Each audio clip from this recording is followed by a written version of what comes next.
رسول اللہ یا رسول اللہ یا رسول اللہ یا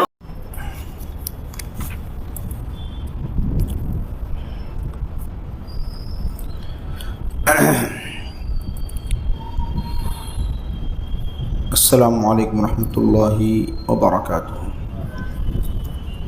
الحمد للہ رب العالمین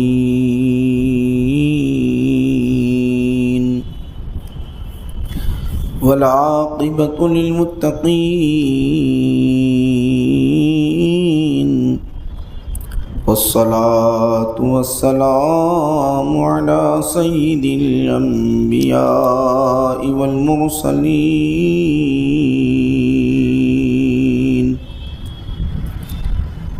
وعلى آلہ الطیبین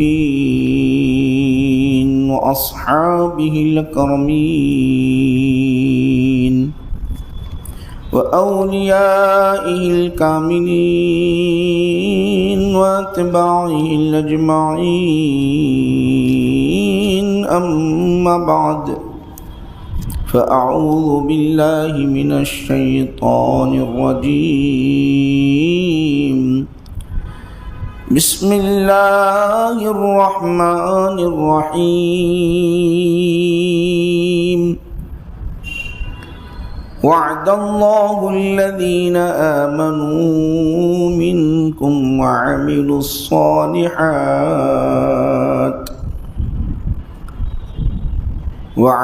الصالحات ليستخلفنهم في الأرض كما استخلف الذين من قبلهم وَلَيُمَكِّنَنَّ لَهُمْ دِينَهُمُ الَّذِي ارْتَضَىٰ لَهُمْ وَلَيُبَدِّلَنَّهُم مِّن بَعْدِ خَوْفِهِمْ أَمْنًا يَعْبُدُونَنِي لَا يُشْرِكُونَ بِي شَيْئًا، صدق اللہ مولانا العظیم۔ وقال تعالى في شان حبيبه إن الله وملائكته يصلون على النبي يا أيها الذين آمنوا صلوا عليه وسلموا تسليما، اللهم صل على سيدنا محمد وعلى آله وصحبه أفضل صلواتك وعدد معلوماتك وبارك وسلم۔ عن النبي صلى الله عليه وسلم قال لو كنت متخذا من أمتي خليلا لاتخذت أبا بكر ولیکن اخی و صاحبی۔ بزرگان ملت، عزیزان گرامی قدر، معزز سامعین، حاضرین و ناظرین و جالسین و شاہدین، آپ جانتے ہیں یہ ماہ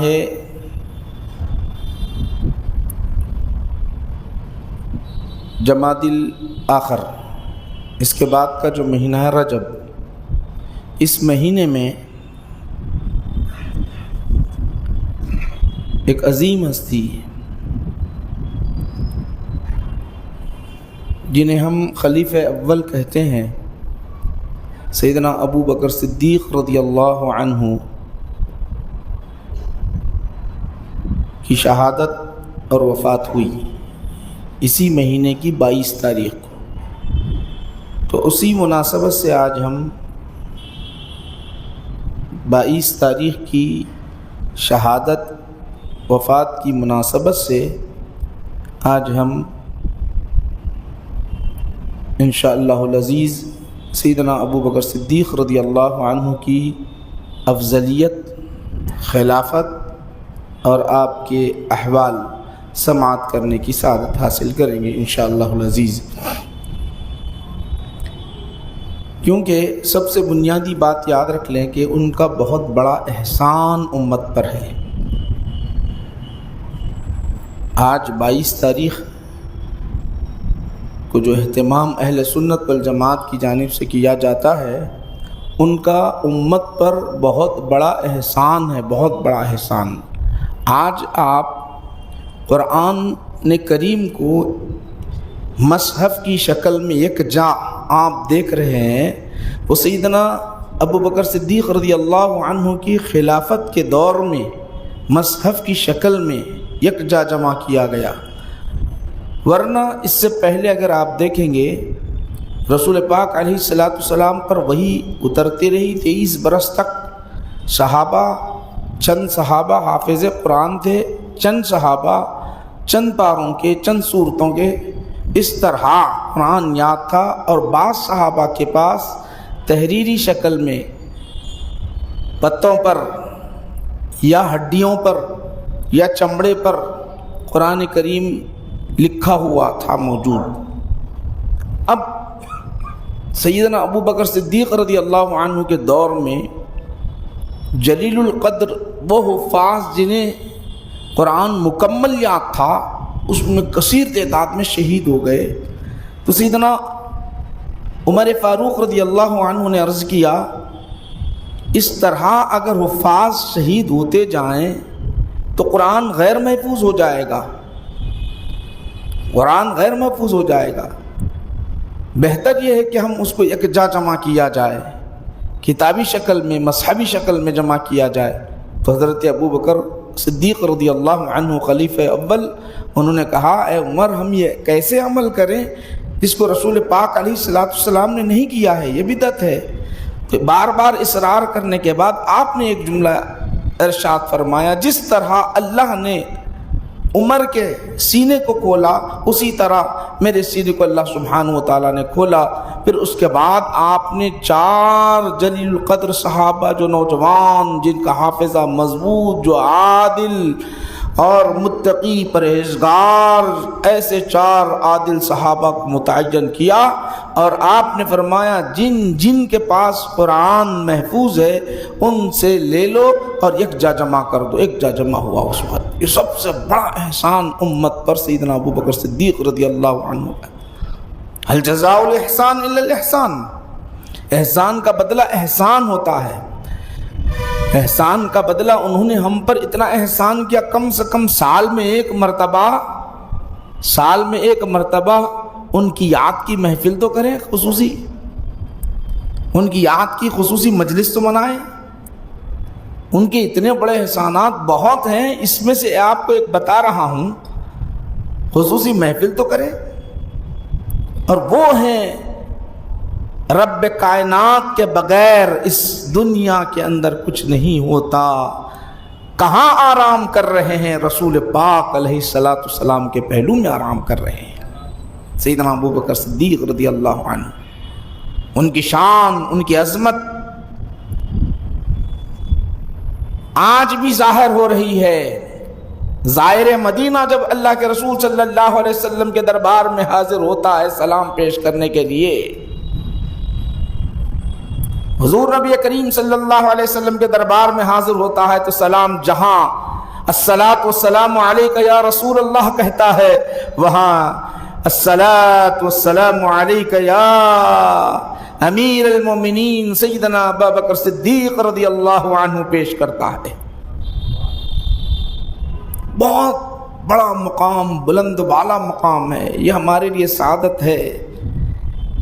ان کا ذکر کریں، ان کا تذکرہ کریں، ان کی سیرت کو جانیں، ان کے احوال سے واقف ہوں۔ جب ان کے احوال سے واقف ہوں گے تو ہم عمل کر سکیں گے، ورنہ نہیں تو ہمارا عمل کیا۔ یہ تو بات بنیادی بات آپ جانتے ہیں، سب سے پہلے ابتدائی اسلام لانے والوں میں سیدنا ابو بکر صدیق رضی اللہ عنہ ہے، عورتوں میں خدیجۃ الکبریٰ رضی اللہ تعالی عنہا ہیں، بچوں میں سیدنا علی مرتضیٰ رضی اللہ عنہ ہیں، جوانوں میں سیدنا ابو بکر صدیق رضی اللہ عنہ ہیں۔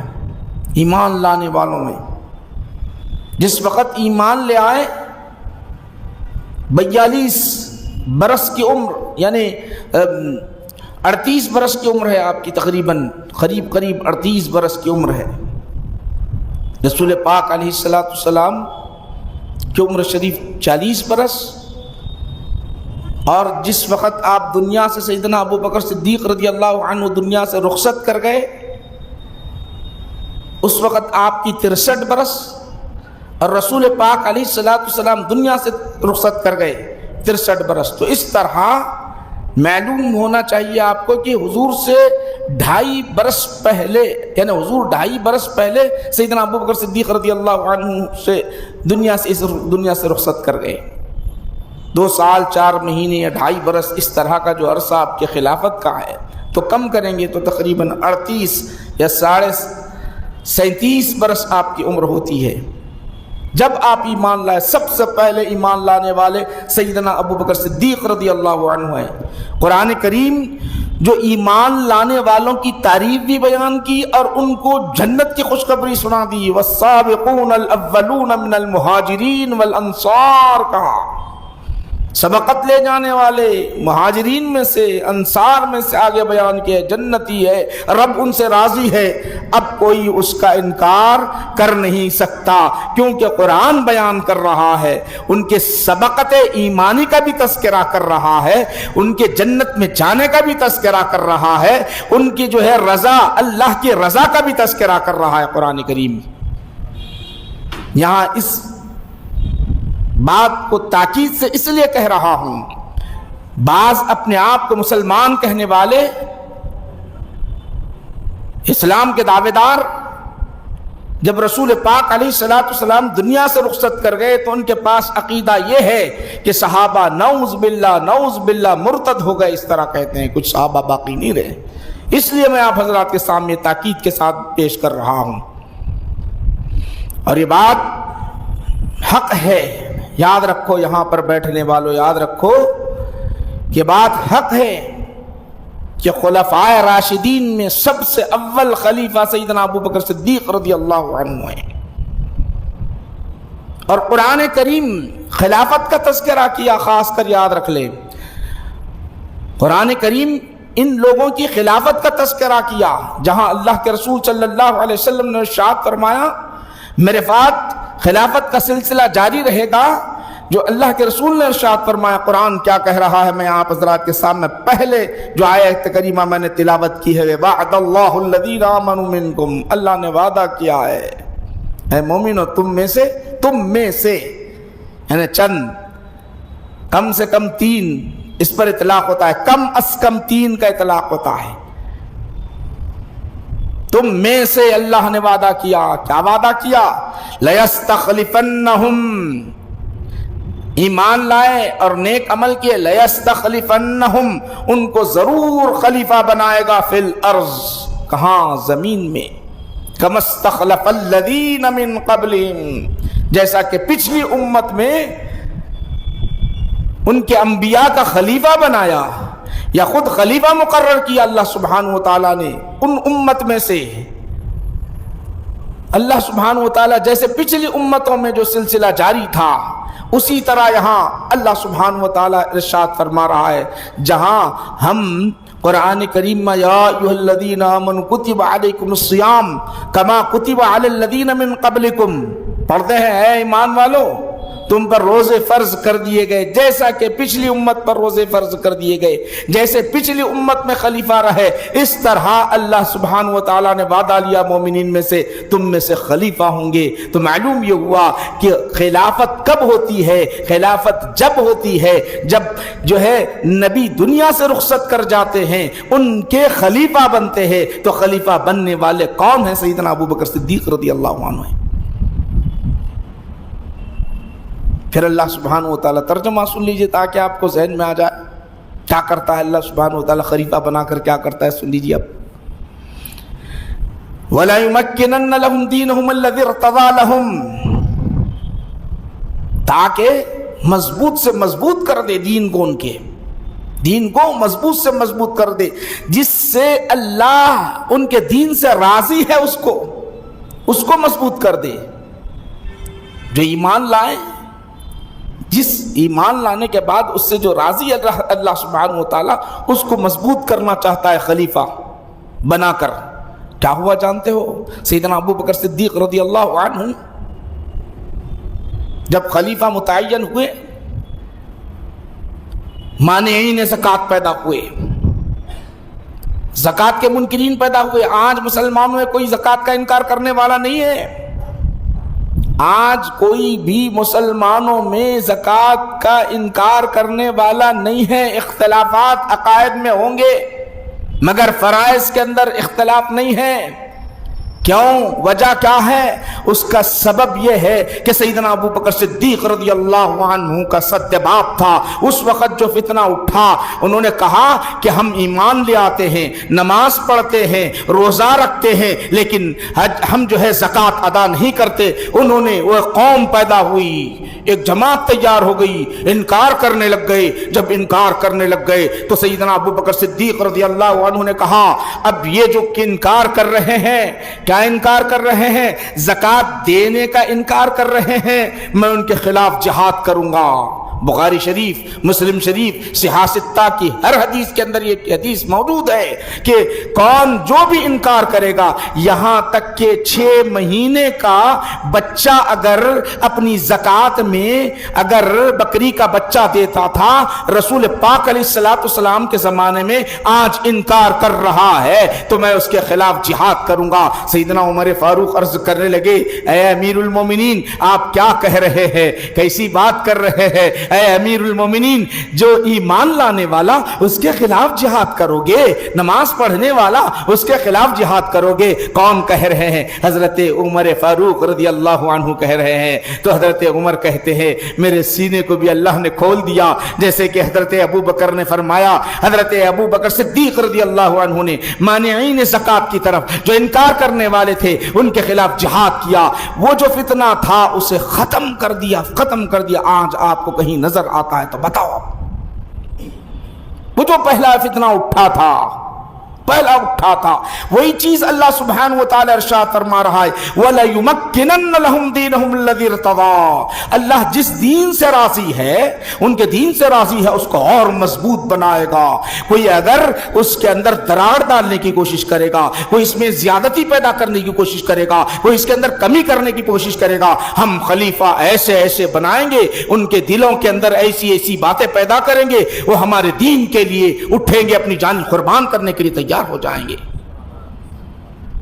مانین زکوٰۃ اگر آج اجازت دے دیتے سیدنا ابو بکر صدیق رضی اللہ، اجازت کیا خاموش ہو جاتے؟ نعوذ باللہ، اجازت تو دور کی بات ہے، اگر خاموش ہو جاتے تو فتنہ آج بھی چلتا تھا. وہ فتنہ آج بھی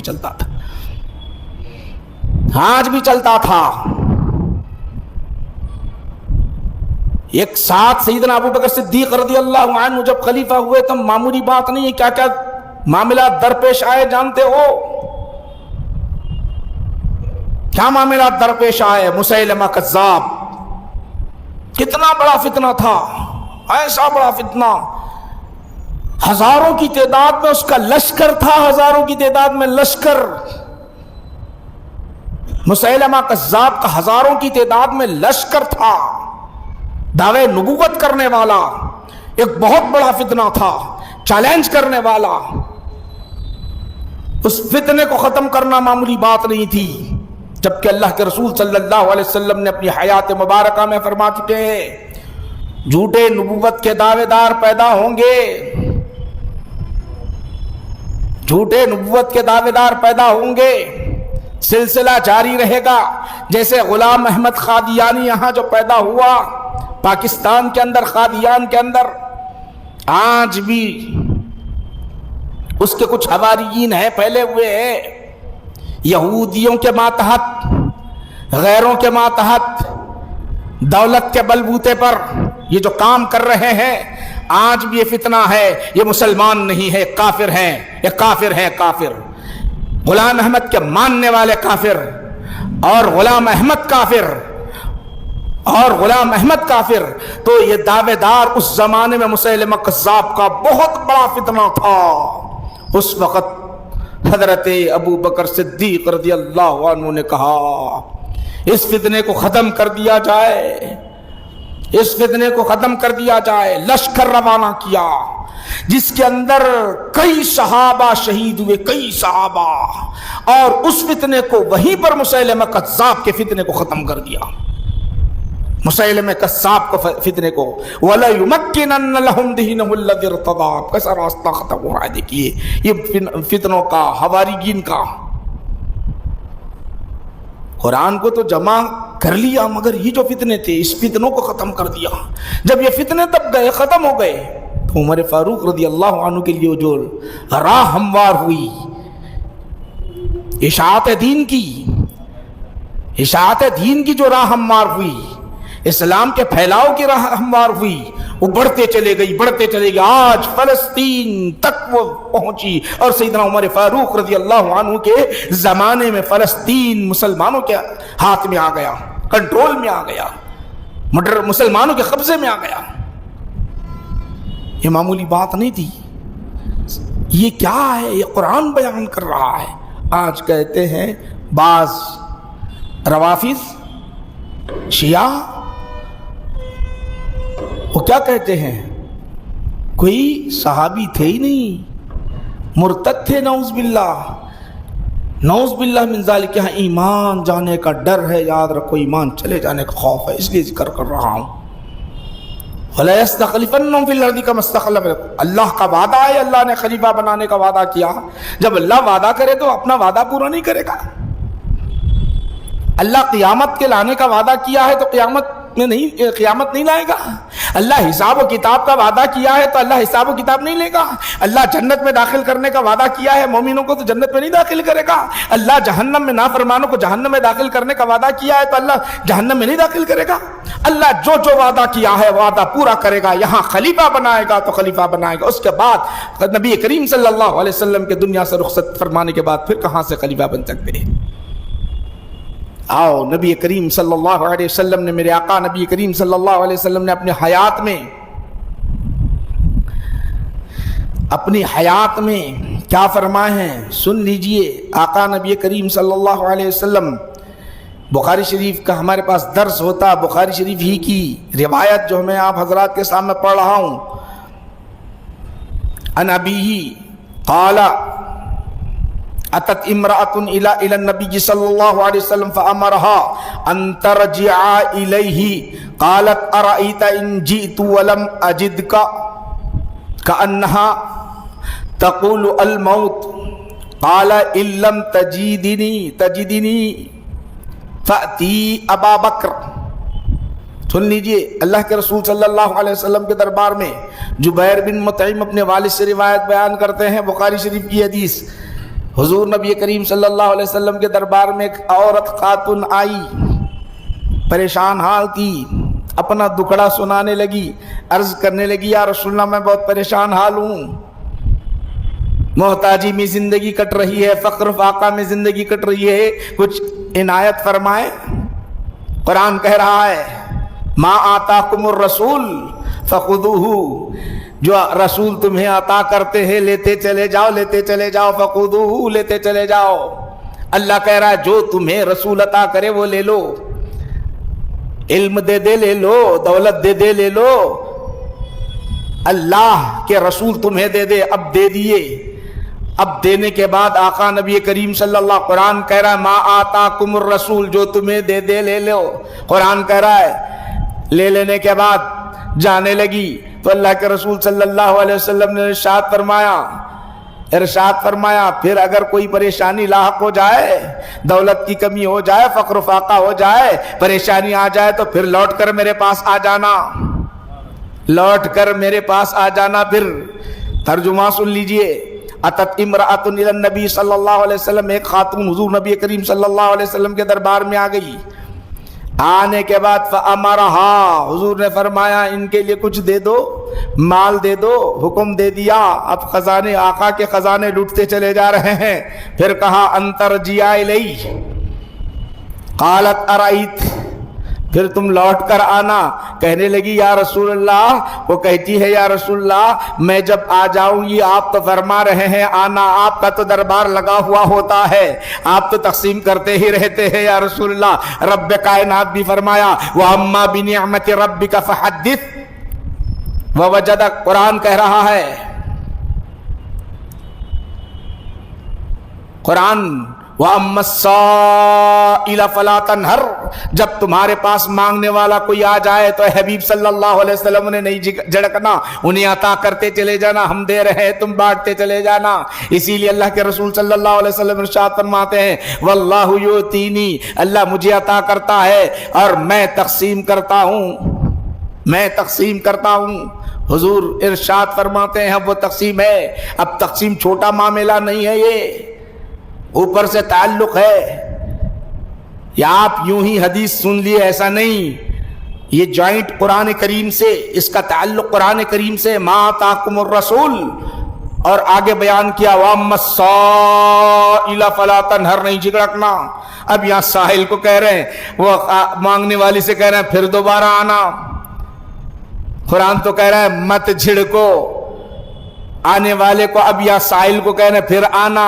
وہ عرض کرتی ہے رسول اللہ آؤں گی تب، اگر میں آپ کو نہیں پاؤں تو کیا کروں؟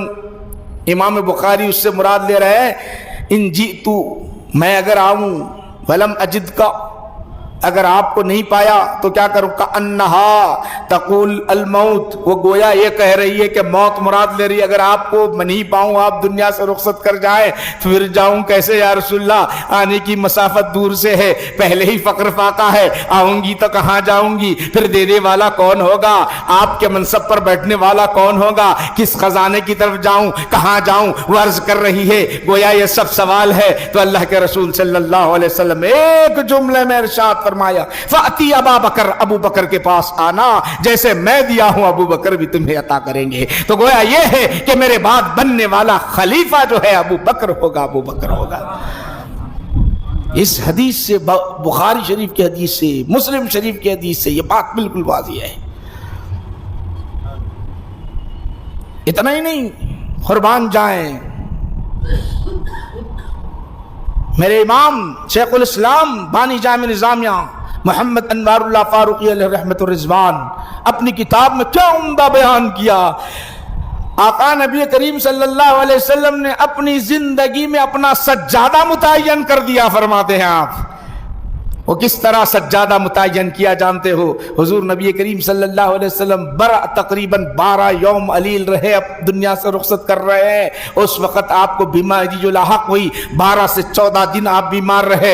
اسی اثناء میں ایسا مرض آپ کو لاحق ہوا، ایسا مرض چلتا رہا کہ بعض اوقات ایسا ہوتا کہ غنودگی طاری ہو جاتی، ایسی غنودگی کہ بے ہوشی ہو جاتی، ہوش نہیں رہتا، چلنا نہیں آتا۔ تو آپ فرماتے ہیں کہ حضور نے ارشاد فرمایا، آقا نبی کریم صلی اللہ علیہ وسلم نے ارشاد فرمایا مرو ابی بکر، مرو ابا بکر بی ابی بکر، ابو بکر کو جو ہے حکم دو فلیصلی، وہ امامت کرے، قوم کی امامت کرے۔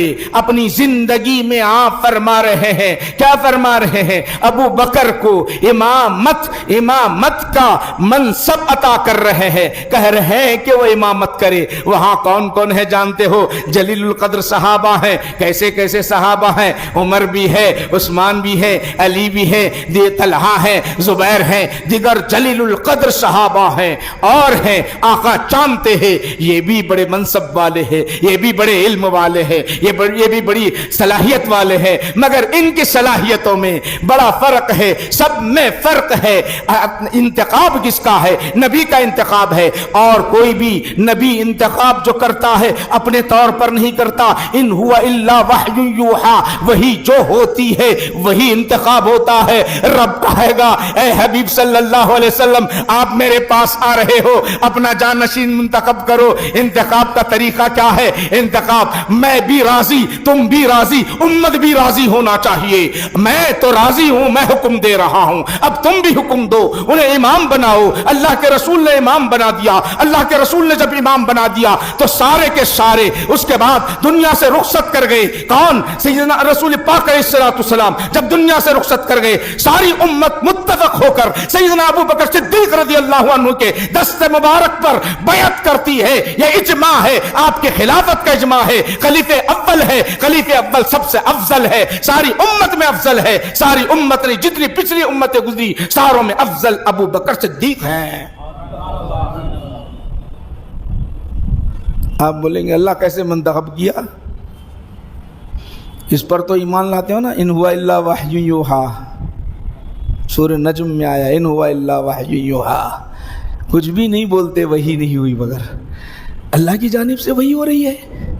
تو تب کہے مرو بأبی بکر، حکم دو ابو بکر کو، کس چیز کا؟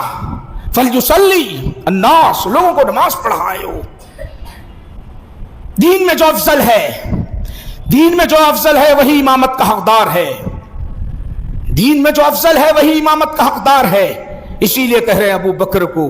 حالانکہ وہاں اعتراض کیا جا رہا ہے، یا رسول اللہ بڑے رقیق القلب ہیں، یا رسول اللہ بڑے رقیق القلب ہیں، بڑے نرم دل ہیں، آپ کو مسلح پہ نہیں پائیں گے تو بہت روئیں گے، اپنی آواز بھی دور تک نہیں پہنچا سکیں گے، یا رسول اللہ بڑے رقیق القلب ہیں، دوسرے کو حکم دو۔ آقا ایک نہیں تین مرتبہ فرما رہے، ایک نہیں تین مرتبہ فرمایا ابو بکر کو حکم دو، ابو بکر کو کہو، ابو بکر کو کہو، ایک مرتبہ نہیں تین مرتبہ تاکیداً فرما رہے، انہی کو حکم دو۔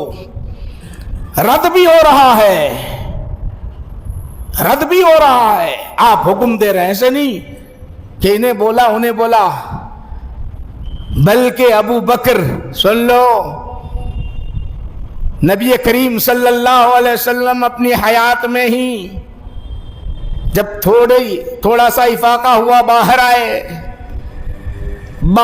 آقا دو صحابیوں کو سہارا دیتے ہوئے اب نماز پڑھنے کے لیے مصلی پہ آنا چاہ رہے ہیں۔ سنو آپ یہاں اہم بات بتانا چاہتا ہوں، حضور نکل کر آ رہے ہیں، صحابہ نے غور کیا، دیکھا کہ آقا تشریف لائے ہیں، آقا تشریف لائے ہیں۔ آقا نے فرمایا، اشارے سے حضرت ابو بکر جان گئے، آقا نے فرمایا ابو بکر تم امامت کرو۔ کیا مطلب؟ وہیں ٹھہرو، کیا مطلب؟ کیا مطلب بتانا ہو؟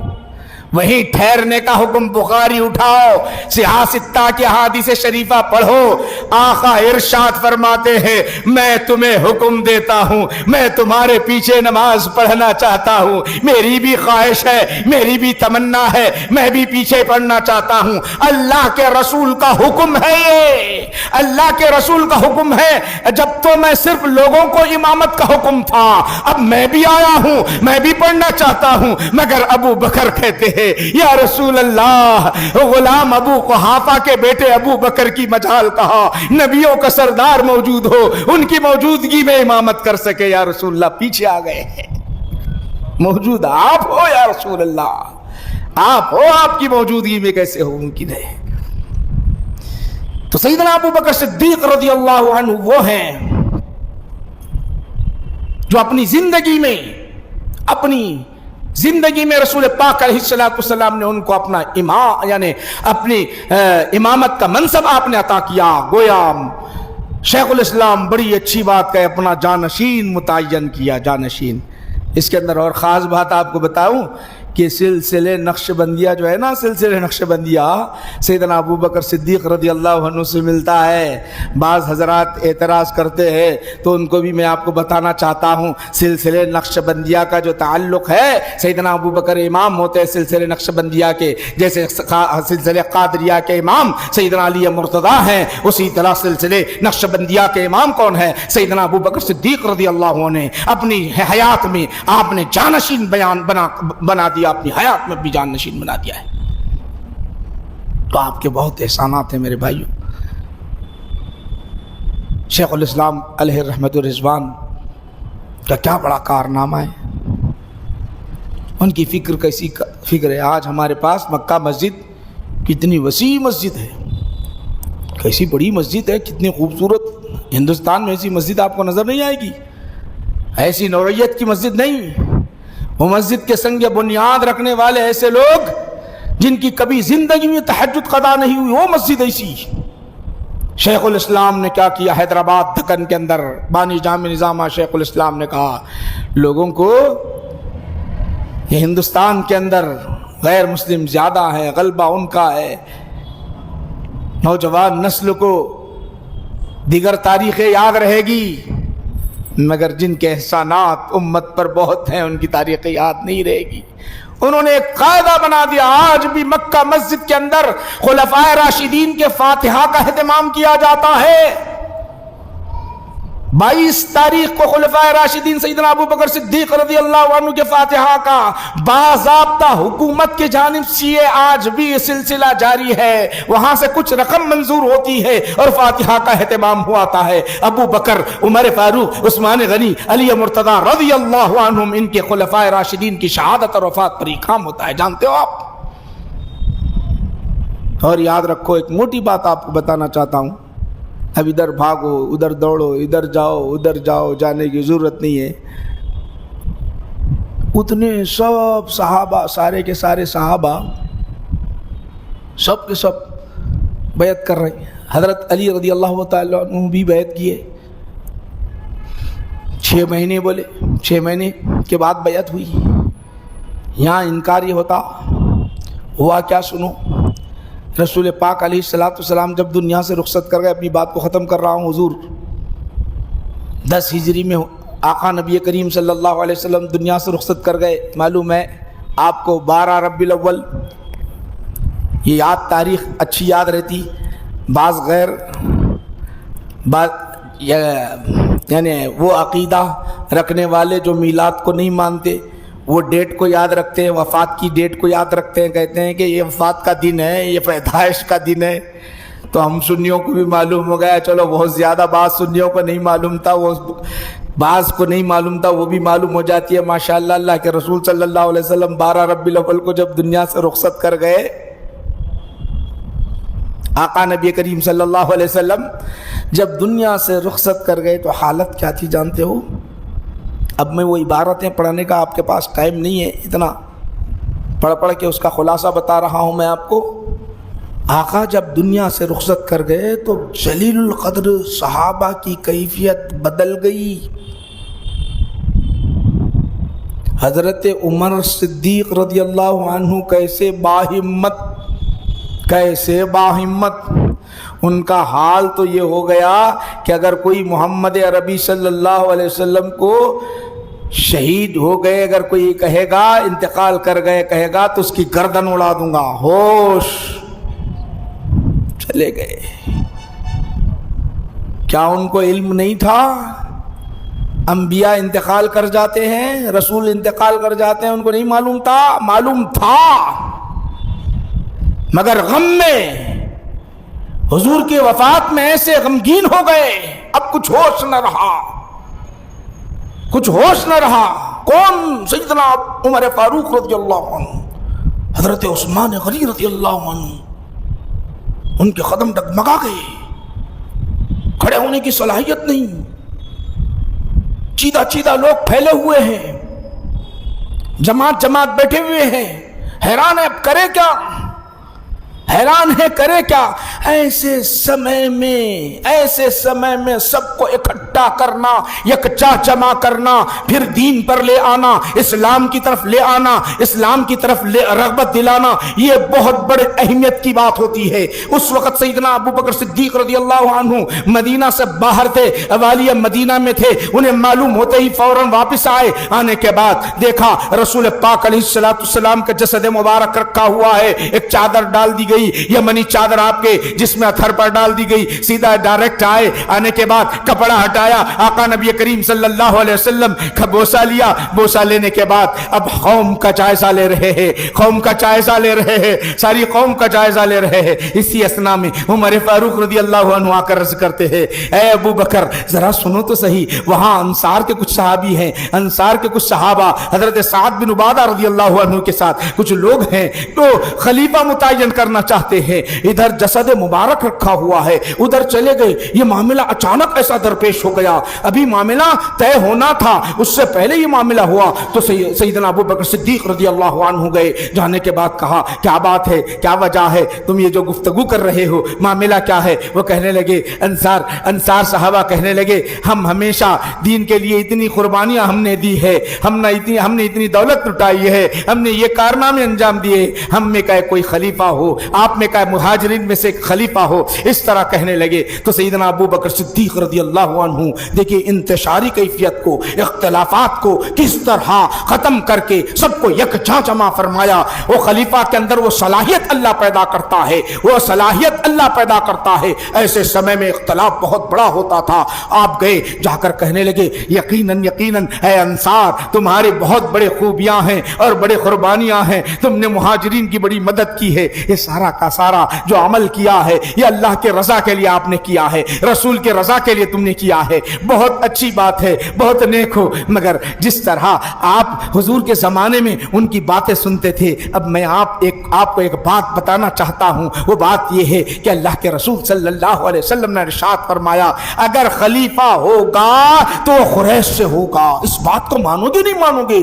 کہنے لگے ہاں ہم ضرور مانیں گے۔ جب مانیں گے اس بات کو کہنے لگے پھر ٹھیک ہے کسی قریش سے آپ انتخاب کرو۔ حضرت ابو بکر حضرت عمر کی طرف اشارہ کیا، آپ اگر چاہتے ہیں تو ان کے ہاتھ پر بیعت کر لو۔ اس طرح وہاں جتنے انصار تھے تقریباً آپ کے ہاتھ پر اچانک بیعت کر لیے۔ اب بیعت کرنے کے بعد یہاں آئے، آنے کے بعد اب اس کے بعد رسول پاک علیہ السلام کی خلیفۃ الرسول اللہ سیدھا منبر پر کھڑے ہوئے ہیں، سب کو اکٹھا کیے، سارے جمع ہو گئے۔ سارے جمع ہونے کے بعد سارے کے سارے صحابہ بیٹھے ہوئے ہیں، کیا کہتے ہیں ابو بکر کیا کہتے ہیں، ابو بکر کیا خطبہ دیتے ہیں، اب خلیفہ کس کو بناتے ہیں، معاملہ کیسے طے ہوگا۔ اب پہلا طے یہ ہو رہا ہے کہ آپ نے ارشاد فرمایا جتنے نبی علیہ السلام کو جو دفنایا جائے، کہاں دفنایا جائے؟ جہاں ان کی روح قبض ہوتی ہے اسی مقام پر دفنانا۔ یہ مسئلہ حل کر دیا۔ مسئلہ حل کرنے کے بعد خطبہ ارشاد فرماتے ہیں، امام بخاری بھی کہہ رہے ہیں وما محمد الا رسول قد خلت من قبله الرسل فإن مات او قتل انقلبتم على اعقابكم ومن ينقلب على عقبيه فلن يضر الله شيئا۔ امام بخاری بھی اس کو لے آئے ہیں۔ اب وہ آیت پڑھتے ہیں، کیا پڑھ رہے ہیں مسلمانوں؟ سنو اس کا ٹرانسلیشن، اس کا ترجمہ کیا ہے؟ وما محمد الا رسول، محمد صلی اللہ علیہ وسلم نہیں ہے مگر رسول ہے، اللہ کے رسول ہیں۔ یہ آپ نے پڑھا۔ پھر اس کے آگے یہ آیت پڑھتے ہیں قد خلت من قبل الرسل، اس سے پہلے آئے دنیا میں رسول آئے اور وہ انتقال کر گئے۔ جیسے پچھلے رسول انتقال کر گئے ویسے ہی یہ بھی انتقال کر گئے ہیں۔ محمد عربی صلی اللہ علیہ وسلم انتقال کر گئے۔ پھر آگے فرما رہا اللہ تعالیٰ فَإِن مَاتَ أَوْ قُتِلَ انقلبتم، اگر رسول دنیا سے رخصت کر جائے یا وفات پا جائے انقلبتم علی اعقابکم، تم پچھلے پیر پلٹ جاؤ گے۔ اللہ کہہ رہا مومنوں سے یہ انتقال کر جائے تو تم پچھلے پیر پلٹ جاؤ گے۔ پھر اللہ کا غضب سن لیجیے وَمَن يَنقَلِبْ عَلَىٰ عَقِبَيْهِ، جو اسلام سے منہ پھیرنا پھیر لو، کوئی مجھے پرواہ نہیں ہے۔ فَلَن يَضُرَّ اللَّهَ شَيْئًا، اللہ کو کچھ نقصان نہیں پہنچا سکتے۔ جب یہ ان کے ذہن میں یہ تھا کہ اللہ کے رسول دنیا سے نہیں جا سکتے، ہمارے درمیان رہیں گے، ان کے جو ذہن میں تھا، اسی وقت یہ جو ذہن یہ آیت پڑھ کر سنائے تو بعض صحابہ کہنے لگے ایسا معلوم ہو رہا تھا کہ آج ہی آیت کریمہ نازل ہوئی ہے۔ پھر ایک کے بعد دیگر سب کے سب آتے گئے، ایک کے بعد دیگر آتے گئے، اور جو ہے میرے بھائیوں سب کے سب آتے گئے، ایک کے بعد دیگر آ کر بیعت کرتے چلے گئے۔ اب اس کے اندر معاملہ ایک طے ہوا۔ سیدتنا فاطمہ فاطمہ الزہرا رضی اللہ تعالیٰ عنہ اپنا جو ہے میراث کا معاملہ پیش کرنے کے لیے آئی ہوں، لمبی بات ہے۔ اب حضرت فاطمہ الزہرا رضی اللہ تعالیٰ عنہ جب تک حیات رہی، حضرت علی رضی اللہ عنہ جو ہے آپ جو ہے بیعت نہیں کیے۔ پھر سیدنا ابو بکر صدیق رضی اللہ عنہ کو بلایا سیدنا علی مرتضی رضی اللہ عنہ نے، تو آپ ان کے گھر چلے گئے۔ جانے کے بعد ہوا کیا جانتے ہو؟ سن لو، حضرت علی رضی اللہ عنہ سے گفتگو ہو رہی ہے۔ سیدنا علی مرتضی رضی اللہ عنہ سے گفتگو کیا ہو رہی ہے جانتے ہو؟ سیدنا علی مرتضی رضی اللہ عنہ سے گفتگو ہو رہی ہے، کیا آپ ناراض ہیں ہم سے؟ کیا آپ ہم سے ناراض ہیں؟ وہ کہنے لگے ہاں ناراضگی کی کیا بات ہے؟ اے ابو بکر تم علم میں افضل، حضور کی قربت تمہیں نصیب ہوئی، عمل میں افضل ہیں آپ. سیدنا علی مرتضی رضی اللہ عنہ فرما رہے ہیں علم میں افضل، عمل میں افضل. ساری خوبیاں اللہ نے آپ میں رکھ دی. ناراضگی صرف ایک بات کی ہے، وہ ایک بات کی ہے، جس وقت خلافت کا جو معاملہ تھا اس وقت ہم سے آپ مشورہ کر لیتے. صرف اس بات کی ناراضگی ہے، ورنہ ہمارے لیے کوئی ناراضگی نہیں. آپ خلافت کے منصب کے پر جو فائز ہے اس پر کوئی اعتراض نہیں. صرف ہمارا اعتراض کس پر ہے؟ اعتراض اس پر ہے کہ ہم سے نہیں پوچھا. تو اس وقت سیدنا ابو بکر صدیق رضی اللہ عنہ اپنی وضاحت کرتے ہیں، اے علی سن لو، میں اپنے طور پر اس طرح کوئی معاملہ نہیں پیش آیا. اچانک یہاں انتشار پیدا ہو رہا تھا، اختلافات ہو رہے تھے، بڑا اختلاف پیدا ہونے والا تھا. میں اختلاف کے خاطر وہاں میں نے دوسروں کو پیش کیا. میں نے اپنے طور پر نہیں پیش ہوا، میں نے دوسروں کو پیش کیا. مگر لوگ جو ہے کہ ٹوٹ پڑے، میرے ہاتھ پر بیعت کرنا شروع کر دیے. یہ اچانک کیسے ہو گیا؟ اور یہ جب وضاحت ہوئی، حضرت علی کے سامنے وضاحت ہوئی، اس وقت زار و خطار رونے لگ گئے. حضرت علی مرتضی رونے لگ گئے. ادھر ابو بکر رو رہے ہیں، ادھر حضرت علی رو رہے ہیں، اب رونے لگ گئے. تو اس وقت یہ بات کی جب وضاحت ہوئی تو سیدنا علی مرتضی رضی اللہ عنہ وہاں گھر کے اندر آپ کے ہاتھ پر بیعت کرتے ہیں. بیعت کرنے کے بعد آپ نے فرمایا اس طرح بیعت نہیں ہوگی، بلکہ سارے لوگوں کے سامنے بیعت ہوگی. آپ منبر پر رہیں گے، لوگ اکٹھے ہوں گے، لوگ جمع ہوں گے. لوگ جمع ہونے کے بعد میں آپ کے ہاتھ پر بیعت کروں گا. حضرت ابو بکر صدیق رضی اللہ عنہ منبر رسول پر ہے، سیدنا علی مرتضی رضی اللہ عنہ آ کر بیعت کرتے ہیں. ایک جشن کا ماحول تھا، اتحاد کا ماحول تھا، اسلام کی بلندی کا ماحول تھا. یہ دیکھ کر صحابہ ایک دوسرے سے جھومنے لگ گئے، خوشیوں کا اظہار کرنے لگ گئے. سن لو میرے بھائیوں، یہاں علی مرتضی رضی اللہ عنہ ابو بکر صدیق رضی اللہ عنہ کی طاقت کو دیکھ کر نہیں ڈرے، وہ مخالفت نہیں کیے، یا کسی کی طاقت کو دیکھ کر، دنیا کی طاقت کو دیکھ کر نہیں، بلکہ ان کے دل میں ایک اعتراض تھا. وہ اعتراض جب حل ہو گیا تو اتحاد ہوا. آپ نے بیعت کی. اس طرح سیدنا ابو بکر صدیق رضی اللہ عنہ کی خلافت اول پر ساروں کا اجماع ہے. ساروں کا اجماع ہے، یاد رکھو. بالترتیب عمر فاروق، حضرت عثمان غنی، علی مرتضی. واقعات طویل ہے، یہ کیوں بیان کیا ہوں؟ شیعہ کے فتنے ہمارے اندر آ رہے ہیں. شیعہ کے فتنے ہمارے اندر آ رہے ہیں. ان کا فتنہ کیا ہے؟ سب سے بڑا خلفائے راشدین کو گالیاں دینا، برا بھلا کہنا، ان کی شان میں بے ادبی اور گستاخیاں کرنا. وہ فتنے کے سدباب کے لیے میں آپ کو پیش کیا ہوں یہ باتیں. اور یاد رکھو سیدنا علی مرتضی رضی اللہ عنہ ہمارے پاس محبوب ہیں، بہت زیادہ محبوب ہے. ارے ابو بکر صدیق رضی اللہ عنہ نے کیا کہا جب یہ گفتگو ہوئی؟ تو آپ نے کیا کہا؟ جملہ جانتے ہو؟ بخاری کہہ رہی ہے، اے علی، جملہ، اے علی سن لو، میرے اولاد مجھے محبوب ہے، میری اولاد مجھے محبوب ہے، مگر تمہارے خاندان کا ایک ایک فرد میرے اولاد سے زیادہ محبوب ہے. میں تمہارے خاندان کے ہر فرد کو میرے پاس، میرے خاندان کے ہر فرد سے افضل جانتا ہوں، محبوب جانتا ہوں.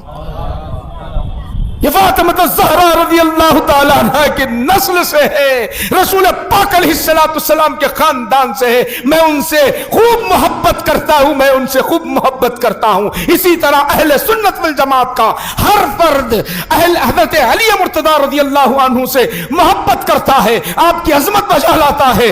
دل میں اتنی رائے کے دانے کے برابر بھی تنقیص ہمارے دل میں نہیں ہے، ورنہ ہمارا ایمان چلا جائے گا، ہم مومن باقی نہیں رہیں گے. حضرت علی مرتضی رضی اللہ عنہ کے بارے میں بدگمانی کرے. مگر افضلیت کی بات آتی ہے تو اس زمانے میں جو صحابہ نے بیعت کی، وہ بیعت افضلیت کی بات. یہاں چند باتیں آپ حضرات کے سامنے پیش کی گئی ہے. انشاءاللہ العزیز آئندہ اور مزید ہمارا درس چلتا رہے گا. اللہ کے دربار میں دعا ہے کہ پروردگار عالم ہماری اس محفل کو قبول فرما لے. اے اللہ ہم سب کے گناہوں کو معاف فرما، خطاؤں کو معاف فرما، جرم کو معاف فرما، نیک بنا دے مولا. اے اللہ سارے صحابہ اہل بیت کی محبت ہمارے دل میں بٹھا دے پروردگارا. اے اللہ سارے صحابہ اور اہل بیت کی محبت ہمارے دل میں بٹھا دے مولا کریم. خلفائے راشدین کی محبت ہمارے دل میں بٹھا دے. خلفائے راشدین کے صدقے میں ہم سب کی جھولیوں کو بھر دے. سیدنا ابو بکر صدیق رضی اللہ عنہ کے صدقے میں ہماری جھولیوں کو بھر دے. عمر فاروق رضی اللہ عنہ کے صدقے میں ہماری جھولیوں کو بھر دے. عثمان غنی رضی اللہ عنہ کے صدقے میں ہماری جھولیوں کو بھر دے. علی مرتضیٰ رضی اللہ عنہ کے صدقے میں ہماری جھولیوں کو بھر دے. حسنین کریمین کے صدقے میں ہماری جھولیوں کو بھر دے. حضرت فاطمہ الزہرا رضی اللہ تعالیٰ عنہ کے صدقے میں ہماری جھولیوں کو بھر دے. مولا ہم سب کو متحد و متفق بنا دے مولا کریم. وصلی اللہ تعالیٰ علی خیر خلقہ سیدنا محمد و آلہ و اصحابہ اجمعین والحمد للہ رب العالمین وما علینا الا البلاغ.